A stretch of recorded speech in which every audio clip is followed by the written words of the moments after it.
No testing, no quarantine, no visas, and no cap on arrivals. Japan is finally reopening its borders.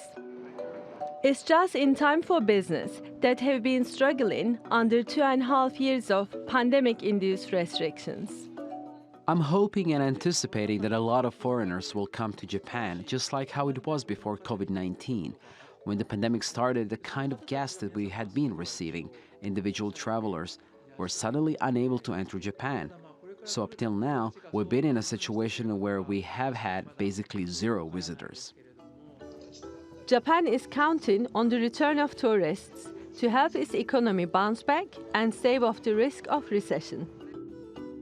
Prior to the pandemic, Japan attracted around 32 million foreign visitors annually, which made up more than 7% of its GDP. The government has pledged to raise inbound tourism spending to 35 billion a year.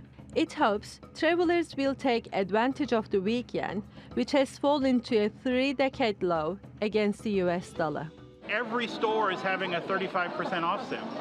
You know, we go into a place and we're used to having the yen to dollar be about 100 to 1. And so we're used to looking at a price, dividing by 100, which is very easy. And my wife and I go into the store and we'll look at it and go, oh, this is $50. And I got to remember, no, it's actually $30 now, which is, a big difference. But independent analysts say tourist spending might only reach 13 billion by next year. That's not enough to compensate for the drop in earnings since the beginning of the pandemic, especially the lost revenue from hosting the 2020 Summer Olympics, which had been expected to reel in more than 40 million visitors. Still, after years of cancellations and closures, many in Japan are just looking forward to getting back to business. Tulay Kalyon Haznedaroglu, TRT World.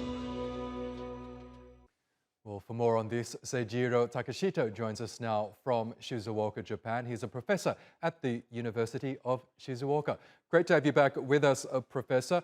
2.5 years in which foreign tourism essentially came to a standstill across Japan. What impact has that had on Japan's tourism industry? Well, directly, it's obviously quite negative. I mean, in 2019 alone, we believe that we've lost possibly approximately $90 billion worth of revenue. So that is very, very large. And obviously, we were seeing a very good footstep. In other words, this inbound tourism was becoming a pillar of good cash earner for the Japanese economy. And it was giving a very good boost, and it was giving back the confidence of a lot of issues and places in Japan. So it had a very profound effect, both in means of monetary, but also on the psychological term as well, giving back some confidence about seeing the new Japan on how we can thrive in other means than industrial output. So it's a very disappointing situation that we had to face because of this coronavirus. That's right, and Japan, in a sense, was behind in terms of many other nations which reopened their tourism sectors far earlier on. But the government last week said it aimed to attract around $34.5 billion worth into the sector in annual spending. Is that goal too ambitious, do you think, given the fact that the tourism industry really withered in the 2.5 years that it was at a standstill? Well, as in many, if not most cases in unfortunate Japanese leadership, it's always too little, too late.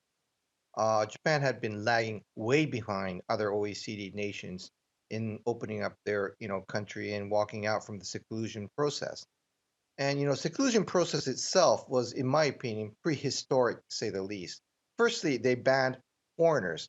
I didn't know that, coronaviruses had the instinct of attacking people by its nationality. And then what they did was the government basically halted the tourists. They said it's okay for business people to come in. Again, coronavirus do not distinguish that. So it's very unscientific. It doesn't give any good reasoning, which I think gave a very negative connotation to various people. And the saddest thing is that 65% of the Japanese backed up, the government's decision to do this. And obviously, the government, facing the upper house election in July, continued to, conduct this, in my opinion, very unreasonable, closure of the country. So, I think it has left a very big scar, and also it has revealed that, this excessive conservativeness by both the Japanese people and the government, you know, is something that we really have to tackle if we really want to be a country that opens up on tourism. We know Japan has always been known as one of the more expensive travel destinations in the region. But one thing that could be working in the tourism sector's favor is the weaker yen. We know it's continuing to weaken against the dollar, meaning that perhaps tourists will have more spending power. Do you think that'll help?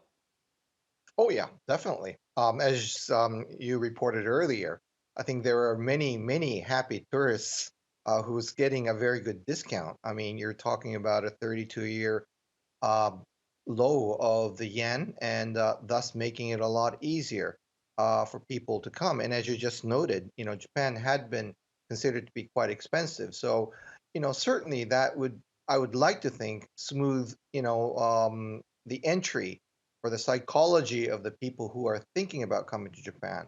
Now, Bank of Japan is trying very hard to alter this, but single intervention doesn't work, and I don't think Bank of Japan has the deep pocket that many people think. So obviously, this weakening of the yen condition will possibly perpetuate until the U.S. economy starts to basically, simmers down, and basically Fed decides to basically not raise rates again. Until then, I think we will see this condition, which would be a very good, positive factor for the tourism industry as a whole. Okay, Professor Seijiro Takeshita, we'll have to leave it there, but it was great to get your analysis as always. Thank you. Thank you.